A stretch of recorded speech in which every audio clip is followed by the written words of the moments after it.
Before what we know is Ruff Ryder, the label, you guys were managing artists. And I guess it was Mace and the Locks Yeah, originally? yeah. We started off managing. So we had Locks, the Mace. We had pretty much a whole different group of artists, but those are the artists that you'll be familiar with. Is Mace, the Locks, Swiss. We had Swiss. He was little then. So we was managing a lot of artists at that time. There was an interview you did a long time ago with, I think, All Access DVD, where you said something kind of interesting, where when you had Mace and the Locks, you could have gotten a situation like an A&R job at one of these big labels, Yeah, but yeah. that would have only helped yourself, and you Right. were looking to help a whole bunch of people. Right, right. Correct. That was what happened was I was developing an artist. Like I know how to work with them and develop them and get them to the point where they be a good rapper or good entertainer, whatever it is that they were doing. So they Steve Stout was working for Jimmy Iovine, and he knew that I was pretty good with working with the artists. So Jimmy probably told him to give me a call and see if I was willing to work at, I guess, at Interscope, so I can work with a lot of artists that they're working with and develop them.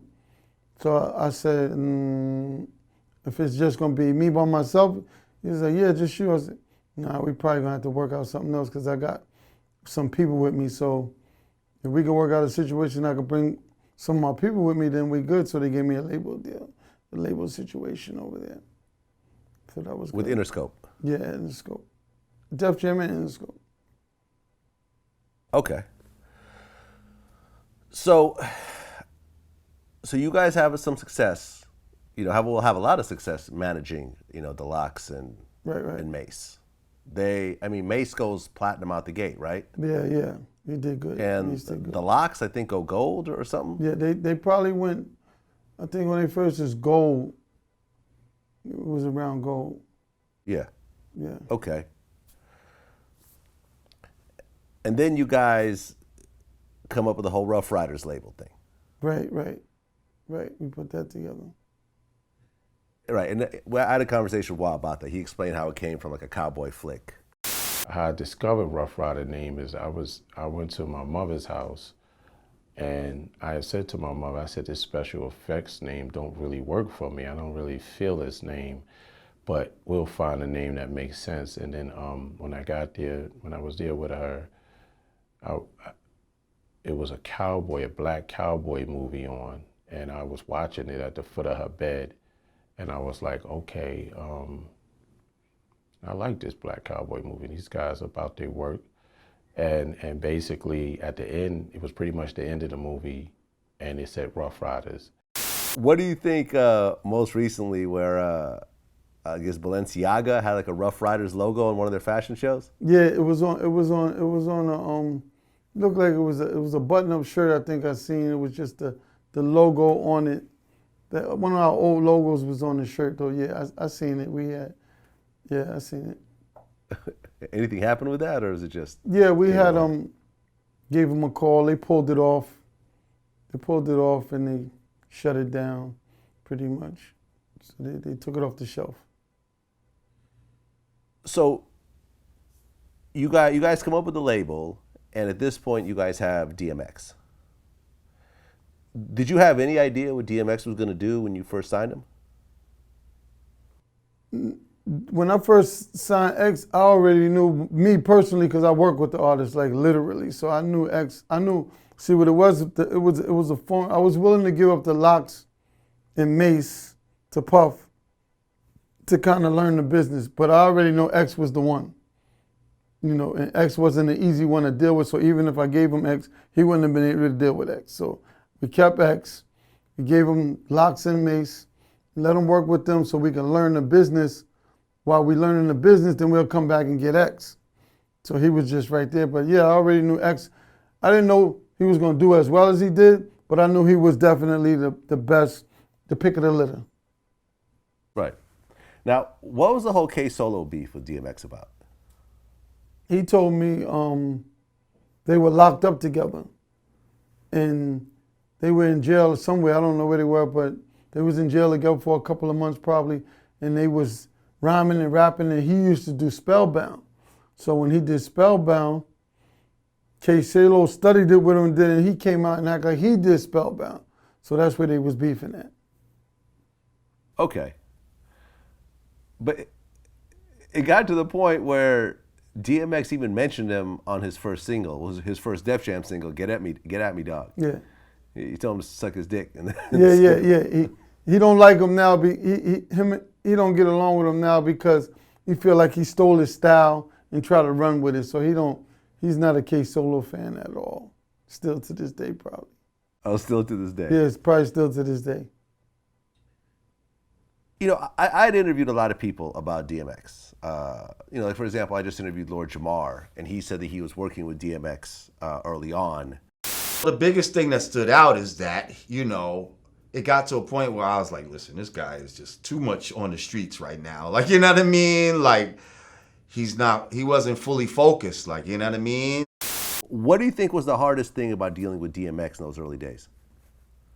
Probably some of the topics you just touched. I mean, basically getting in the studio, being on time, and just trying to get him to focus. You know, you got to catch him in the zone. So I just knew how to work him. Most people don't know how to work the project, so anybody that's an artist is a project to me. So I figured them out, and then I figure out how to work the project. I know he's not a day guy, so I would set the studio up at night. So I know he'll probably come at night. If you set anything up in the daytime, the chances of that getting done is like slim to none. So I just knew how to work him. Like I would, and what was so great about him is that he might not come the whole month. We might have 30 days to finish what we're doing, and we might have 5 days left. And I'll be like, well, we're gonna have to turn this album in the way it is because you're not giving me the songs I need. And he'll just go in there and lay about 8 songs in one night.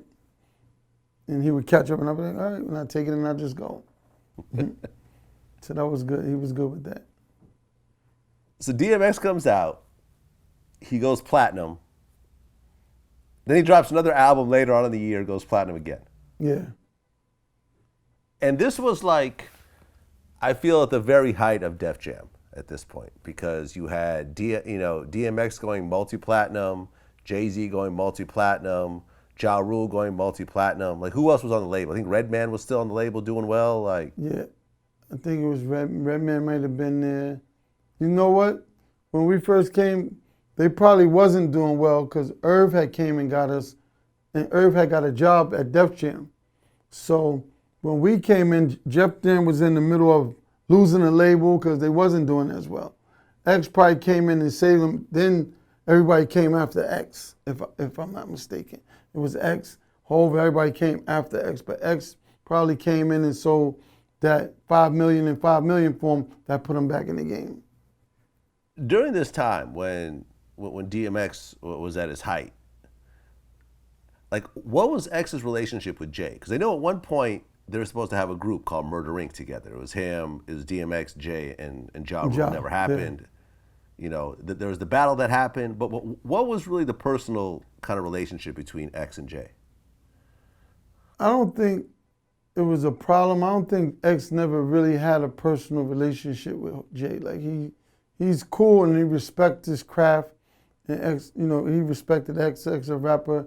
It probably was like that. It's never like it was cool, they hung out, they did anything. They probably had a battle one time in the Bronx before even one of them was signed. And it probably was there. I never really knew them to hang with Hov or Hov hang with him. They're two different people, so it's not like they buddies. They just respect each other in the rap business.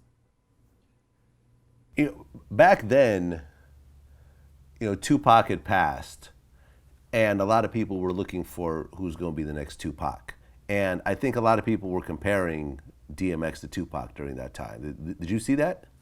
Yeah, they kind of not too far from looking at each other, bald head, aggressive, and I could feel that. What were people's thoughts about that back then? Because, you know, you fast forward 2017, everyone's trying to be Tupac. You got, you know, Boosie's gonna name his album Boopac, Troy Ave called himself New Pac, Young Thug called himself the new Tupac. What was it like back then, though? You know what? We never really even, he never even entertained anything about Tupac. Like, it was never him, I'm the next nut. He was X and that's it. That's all we ever knew. We was tuned in to X. It wasn't matter if it was Pac big, they were big, but we wasn't focused on X because we knew that he was going to be just as big. So he never tried to be anything other than DMX.